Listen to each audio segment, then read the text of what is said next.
நீங்கள் இந்த சேனலுக்கு புதியவர் என்றால் மறக்காமல் மீடியா நேச்சர் சேனலை சப்ஸ்கிரைப் செய்து பெல் பட்டனை பிரஸ் பண்ணி வைத்துக் கொள்ளுங்கள். அமெரிக்காவின் குளோபல் ஹவாக் வீழ்ந்தது. ஈரான் மீது விரைவில் அமெரிக்கா தாக்குதல். அமெரிக்காவின் அதிநவீன உளவு விமானமான குளோபல் ஹவாக் RQ4 ட்ரைட்ரோன் கலம் MQ4C ஒன்று ஈரானால் இன்று சுட்டு வீழ்த்தப்பட்டதை அடுத்து அமெரிக்காவிற்கும் ஈரானுக்கும் இடையிலான பதற்றம் மேலும் அதிகரித்துள்ளது.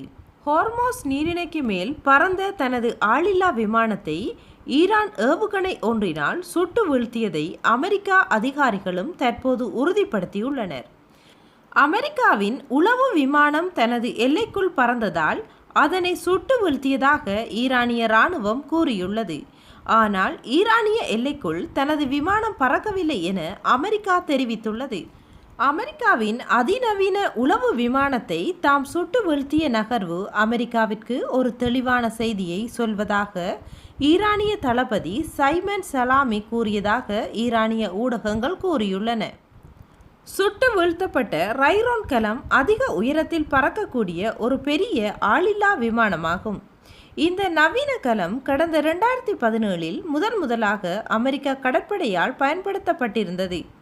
24 மணி நேரமும் பறக்கக்கூடிய இந்த விமானத்தால் வெகு துல்லியமாக உளவு தகவல்களை திரட்ட முடியும் என்பது குறிப்பிடத்தக்கது.